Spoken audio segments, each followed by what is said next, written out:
Hello student, आपका हमारे YouTube channel the success zone में स्वागत है। तो अभी तक हमने क्या क्या पढ़ा था। जेनेटिक्स हमने स्टार्ट कर दिया है, एवोल्यूशन का पार्ट हमने स्टार्ट कर दिया है, जो कि बहुत इम्पोर्टेंट होता है। इम्पोर्टेंट टॉपिक्स होते हैं जिसमें जो कॉन्सेप्ट दिए जाते हैं, जो सिद्धांत दिए जाते हैं, वो बहुत जरूरी होते हैं। एग्जाम में बहुत ज्यादा पूछे जाते हैं। जेनेटिक्स से तो मेनली आपको क्वेश्चन मिलने ही मिलने हैं, ठीक है, ये आप लोग समझ लीजिए, क्योंकि जेनेटिक्स बायोलॉजी का थोड़ा टफ पार्ट होता है। ठीक है, बायोलॉजी का थोड़ा टफ पार्ट होता है, इसलिए उससे आपको क्वेश्चन मिलते ही मिलते हैं। तो हम लोग क्या जेनेटिक्स और एवोल्यूशन कंप्लीट कर चुके थे। पिछले वीडियो में मैंने आपको क्या बताया था कि हम लोग ऑपरेंट कॉन्सेप्ट पढ़ेंगे, ठीक है, जिसको हम लोग क्या बोलते हैं, संचालन अवधारणा जिसको बोलते हैं हिंदी में। ऑपरेंट कॉन्सेप्ट को संचालन अवधारणा का सिद्धांत बोला जाता है। और हम लोग क्या पढ़ेंगे, म्यूटेशन के बारे में पढ़ेंगे, ठीक है, म्यूटेशन के बारे में, जिसको हम हिंदी में क्या बोलते हैं, उत्परिवर्तन का सिद्धांत। साथ में हम लोग आज एक चीज और कवर करेंगे, लिंकेज के बारे में, ठीक है। स्टार्ट हम लोग लिंकेज से ही करते हैं। क्यों? क्योंकि वो जो हमारे मेंडल है ना, उनसे लिंक करते हैं। कैसे? देखिए, लिंकेज के बारे में अगर हम आपको बताएं,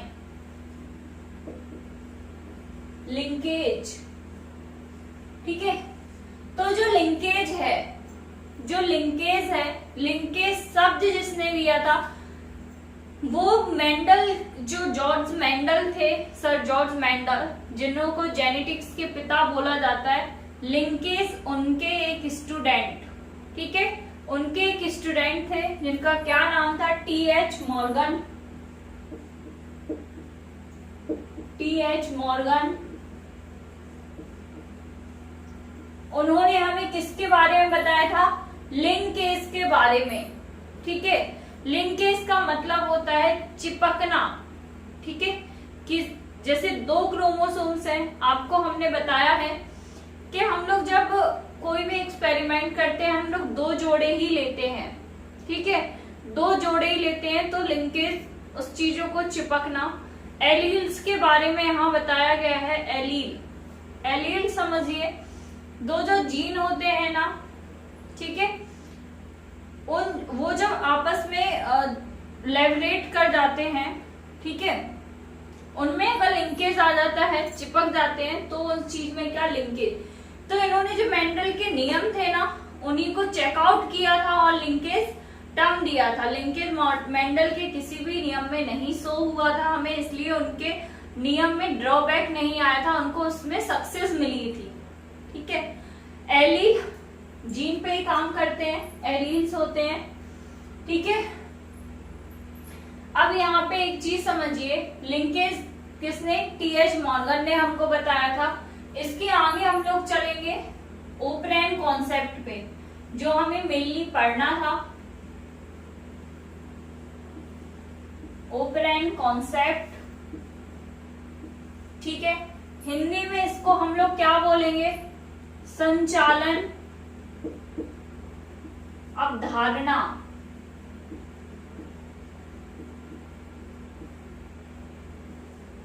ठीक है। हिंदी में इस सिद्धांत को हम लोग क्या बोलेंगे, ऑपरेंट कॉन्सेप्ट को संचालन अवधारणा, ठीक है। संचालन आपको समझ में आ रहा होगा, यहीं से संचालन से कि किसी चीज को, किसी भी क्रिया को, किसी भी प्रक्रिया जो हो रही है उसको संचालित करते रहना, ठीक है, उसको आगे बढ़ाते रहना, वो क्या होता है, हमारा ऑपरेंट कॉन्सेप्ट कहलाता है, ठीक है। ये हमें किसने दिया था, तो दो साइंटिस्ट आप लोग याद करिए, एक तो हमारे जैकब, ठीक है, दूसरे हमारे कौन, मोनोद, ठीक है, मोनेट्स या मोनोद करके आप लोग याद रखिए, जैकब एंड मोनोद, ठीक है, जिन्होंने क्या बताया था हमें, ओपरेंट कॉन्सेप्ट के बारे में बताया था। ओपरेंट कॉन्सेप्ट होता क्या है, ठीक है, जो जीन होते हैं ना, ठीक है, उसमें स्ट्रक्चरल जीन होते हैं। क्या होते हैं, जीन्स को क्या बोला जाता है, स्ट्रक्चरल जीन। मतलब एक तो जीन होते हैं जो कोऑर्डिनेट रो में चलते रहे, ठीक है, मतलब कोई भी क्रिया चल रही है उसमें जीन्स ऐसे ही लगे हुए हैं, ठीक है।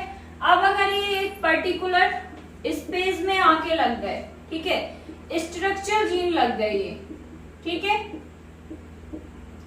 इनको क्या बोल दिया गया, स्ट्रक्चरल जीन। ये इस तरीके से लग गए, मतलब बीच में आके शिफ्ट हो रहे हैं, दो पोजीशन लग रही हैं, तो इसको एक पोजीशन को क्या बोलेंगे हम लोग, प्रोमोटर,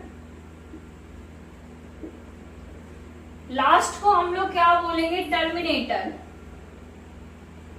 क्या बोलेंगे, टर्मिनेटर, ठीक है। तो ऑपरेंट कॉन्सेप्ट बेसिकली किस पे बेस्ड होता है, स्ट्रक्चरल जीन, ठीक है। वो जब प्रोमोटर और टर्मिनेटर इन दो चीजों को शो करने लगे तो वो क्या कहलाता है, ऑपरेंट कॉन्सेप्ट कहलाता है।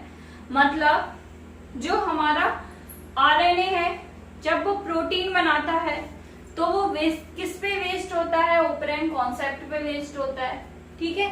तो इस चीज को समझ लिया ना, स्ट्रक्चरल जीन, प्रोमोटर और टर्मिनेटर प्रक्रिया को संचालित करते हैं, तो क्या, संचलन अवधारणा उसको बोला जाता है, ऑपरेंट कॉन्सेप्ट उसको बोला जाता है। ये हमें किसने दिया था, जैकब एंड मोनोद ने दिया था। ये कॉन्सेप्ट बहुत आता है एग्जाम में, क्वेश्चन आपसे बहुत पूछ लेते हैं कि ऑपरेंट कॉन्सेप्ट हमें किसने दिया था, तो याद रखिए जैकब एंड मोनोद ने हमें ये दिया था। लिंकेज याद रखना, टीएच मॉर्गन, ये कौन थे, स्टूडेंट थे मेंडल के, ठीक है।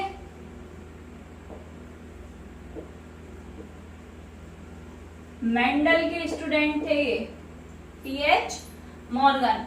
अब हम आगे क्या पढ़ेंगे इसके बाद, म्यूटेशन, क्या पढ़ेंगे, म्यूटेशन, म्यूटेशन का सिद्धांत जिसको क्या बोलते हैं, उत्परिवर्तन का सिद्धांत,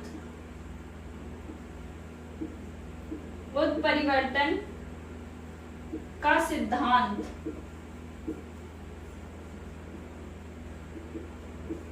ठीक है, उसको क्या बोलते हैं, उत्परिवर्तन का सिद्धांत। म्यूटेशन, म्यूटेशन होता क्या है, ठीक है। डीएनए पे मैंने आपको जीन बताया था आपको डीएनए पे जीन। वैसे म्यूटेशन दो तरीके के होते हैं, कौन कौन से, point mutation, point mutation,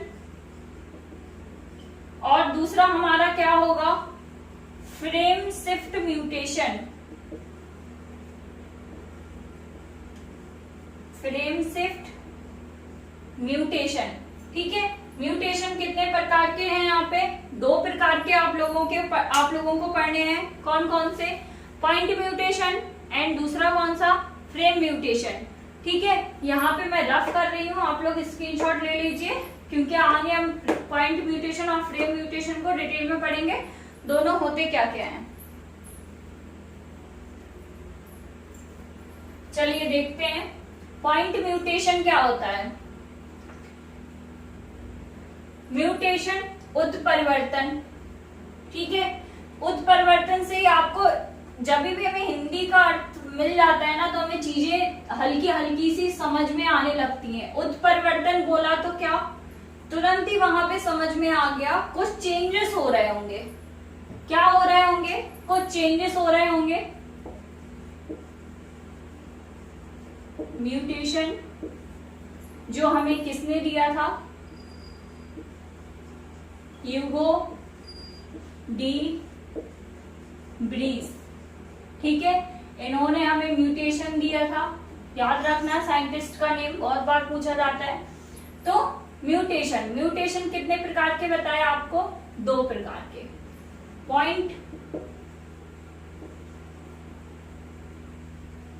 point mutation, ठीक है, दूसरा frame shift mutation, frame shift mutation. यहाँ पे मैं डीएनए का डायग्राम ड्रॉ करूंगी, डीएनए के थ्रू आपको समझाऊंगी। डीएनए में मैंने आपको बेस पेयर बताए थे, जो साइड में इस तरीके से डीएनए होता है, ठीक है, उसमें ये तो क्रोमोसोम्स, डीएनए कैसे इस तरीके से डीएनए होता है, ठीक है। डीएनए में जो मैंने आपको यहाँ पे बेस पेयर बताए थे ना, तो मान लो यहाँ पे base pair A T C G C C G T A, ठीक है। इस तरीके से क्या लगे हुए हैं, बेस पेयर लगे हुए हैं। ये कितने बेस पेयर का जोड़ा लेते हैं, 3 का बेस पेयर का एक जोड़ा लेते हैं। कितने का, 3 बेस पेयर को एक जोड़ा। इस तरीके से ये लोग क्या करते हैं, कंप्लीट करते हैं। तो यहाँ पे पॉइंट म्यूटेशन को समझना। पॉइंट म्यूटेशन का मतलब होता है या तो कोई जो बेस पेयर है वो ऐड हो गया आके, या क्या हो गया, डिलीट हो गया, हट गया वहां से, ठीक है। तो जो चेंजेस आते हैं, म्यूटेशन का मतलब ही होता है चेंजेस आना, ठीक है। तो जो उससे चेंजेस से जो दिक्कतें आ रही हैं, जो कमियां आ रही हैं, उसको क्या म्यूटेशन बोलेंगे, ठीक है। कैसे, ये जो बेस पेयर है, 3 बेस पेयर को लेके आपको क्या बताया, एक ग्रुप पूरा बताया, ठीक है। अभी मान लो कि सी यहां से हट जाता है, ये डिलीट हो गया यहां से, तो अभी ये कैसा बेस पेयर बनाएगा, 3 का ये बनाएगा, फिर ये 3 का बनाएगा। अब ये सिर्फ 2 बचे हैं यहाँ पे, ठीक है। तो ये क्या करेगा, कोई मतलब का नहीं रहेगा उसका, तो यहाँ पे ये रो क्या होगी, चेन क्या होगी, टूट जाएगी, मतलब ये खराब हो गई, ठीक है। तो क्या हो गया, पॉइंट म्यूटेशन हो गया। अभी अगर यहाँ पे आके कोई चीज जुड़ जाए, मान लो ये जी यहाँ पे आगे आके जुड़ गया, चेन है, एक चेन बनी हुई है, उसमें कोई और एक जो बेस पेयर है वो आके ऐड हो जाता है, तो क्या होगा, तभी भी चेन खराब हो गई, ठीक है। तभी भी चेन खराब हो गई, तभी भी ये नहीं बन पा रहा ठीक से। तो उसका मेनली मतलब क्या होगा, जब भी जो हमारा डीएनए होता है, डीएनए के बेस पेयर में अगर कोई चेंजेस पर्टिकुलर बेस में आ जाती है, एक बेस में आ जाती है या कोई एक जीन में आ जाती है, तो उसको हम लोग क्या बोलेंगे, पॉइंट म्यूटेशन, ठीक है। इतना क्लियर हो गया। फ्रेम शिफ्ट म्यूटेशन हम किसको बोलेंगे, जैसे ये पूरा का पूरा एक फ्रेम है, ठीक है, पूरा का पूरा एक क्रोमोसोम्स है, ये क्या है हमारा, पूरा का पूरा एक क्रोमोसोम्स है। अगर वही हट गया, ठीक है, वही जाके शिफ्ट कर गया, वही हट गया, तो क्या हो जाएगी, तब भी डेफिशिएंसी कॉज हो जाएगी, तब भी दिक्कतें आनी स्टार्ट हो जाएंगी। उसको क्या बोलेंगे हम लोग, फ्रेम शिफ्ट म्यूटेशन। अगर एक बेस चेंज हो रहा है, ऐड हो रहा है, हट रहा है, उसको हम लोग क्या बोलेंगे, पॉइंट म्यूटेशन, ठीक है। अगर ये पूरा का पूरा फ्रेम ही शिफ्ट हो रहा है, तो उसको हम लोग क्या बोलेंगे, फ्रेम शिफ्ट म्यूटेशन। अगर ये पूरा क्रोमोसोम ही हट रहा है, तो उसको हम क्या बोलेंगे, फ्रेम शिफ्ट म्यूटेशन, ठीक है। तो म्यूटेशन आपको समझ में आ गया, 2 तरीके का होता है। किसने दिया था, ह्यूगो डी व्रीज ने हमें म्यूटेशन दिया था 2 तरीके का, ठीक है। अभी तक हमने आपको कितने सिद्धांत पढ़ाए हैं, कितनी आपको थ्योरीज पढ़ाई है, वो एक बार देख लो। सबसे पहले हम लोगों ने क्या पढ़ा था, जेनेटिक्स पढ़ा था, ठीक है। सबसे पहले हम लोगों ने क्या पढ़ा था, जेनेटिक्स। जेनेटिक्स शब्द अगर बोलेंगे, बटेशन,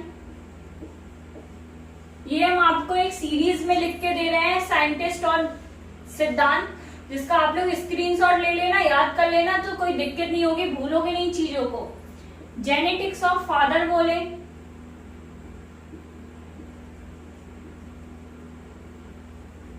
पिता बोले आनुवांशिकी का, तो मेंडल,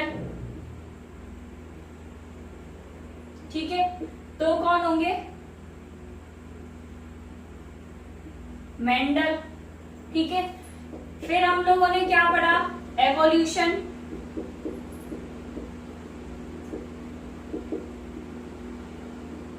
एवोल्यूशन किसने दिया था, क्या बताया था आपको, genetics, genetics of father, evolution, ठीक है, वो डार्विन ने हमको बताया था, ठीक है, चार्ल्स डार्विन ने बताया था हमें। फिर उसके बाद लिंकेज, ये याद रखना, टीएच मॉर्गन,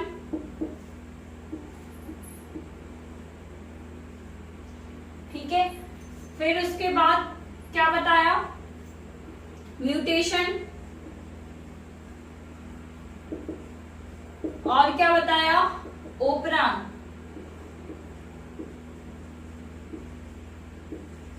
ओपरान कॉन्सेप्ट, ठीक है। म्यूटेशन किसने, ह्यूगो डी व्रीज।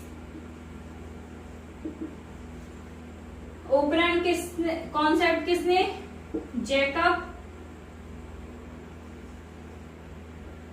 एंड मोनोद,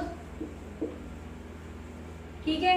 ये यहाँ पे क्या है, जितने भी जेनेटिक्स और एवोल्यूशन में आपको साइंटिस्ट पढ़ने थे, ये सारे साइंटिस्ट के नाम है और इन्होंने किस किस चीज के बारे में बताया है वो सब दिया गया है। कि जेनेटिक्स अगर टर्म्स पूछेंगे तो बटेशन, जेनेटिक्स ऑफ फादर पूछेंगे तो मेंडल, एवोल्यूशन पूछेंगे तो डार्विन, लिंकेज पूछे तो टीएच मॉर्गन, म्यूटेशन की थ्योरी आपसे पूछे तो ह्यूगो डी व्रीज, ओपरान का कॉन्सेप्ट आपसे पूछे तो जैकब एंड मोनोद। और एक चीज, जीन के बारे में अगर आपसे पूछे, जीन टर्म किसने दिया था जीन के बारे में, तो जीन के बारे में किसने, वीडल एंड टॉटम।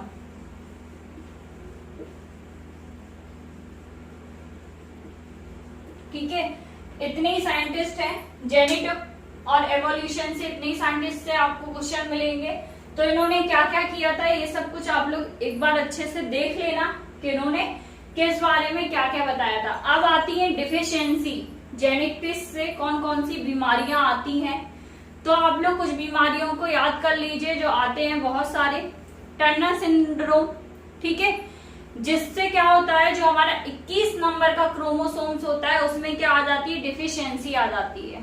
ठीक है, वो हमारा क्या होता है, टर्नर सिंड्रोम होता है। ठीक है, इसकी मैं लिस्ट आपको स्क्रीन पे लाके दे दूंगी, पूरा बड़ा स्क्रीन पे आ जाएगा, जिससे आप लोग सब लोग देख लेंगे कि कौन से सिंड्रोम से किस तरीके की बीमारी कॉज हो रही है। सिकल सेल अनीमिया हो गया हमारा, वो भी एक जेनेटिक डिसऑर्डर है। थैलेसीमिया वो भी एक जेनेटिक डिसऑर्डर है। क्लाइनफेल्टर जो होता है वो भी एक डिसऑर्डर है। वो किसकी वजह से आता है, ट्रिपल एक्स की कॉपीज उसमें ऐड हो जाती है, मतलब उसमें क्रोमोसोम्स की संख्या बढ़ जाती है, जिस वजह से क्लाइनफेल्टर नाम का डिफिशियंसी सिंड्रोम कॉज हो जाता है। ठीक है, थैलेसीमिया क्या होता है, आपने देखा होगा आसपास में, आपने कभी नोटिस किया होगा किसी का एक पैर ना एकदम बड़ा टाइप का हो जाता है, सूजन टाइप की आ जाती है एक पैर में या पेट के हिस्से, उसको हम लोग क्या बोलते हैं, थैलेसीमिया। वो भी किसके वजह से होता है, जेनेटिक डिसऑर्डर्स की वजह से होता है। तो आपको एक सारणी आ रही होगी अभी स्क्रीन पे, उसमें आप लोग अच्छे से देख लीजिएगा, स्क्रीनशॉट ले लीजिएगा उसका, और फिर आप लोग लर्न करिए कि जेनेटिक्स के कितनी कितनी कौन कौन सी डिफिशियंसी होती है। ठीक है, हमारे वीडियो को लाइक करिए, शेयर करिए। Thank you.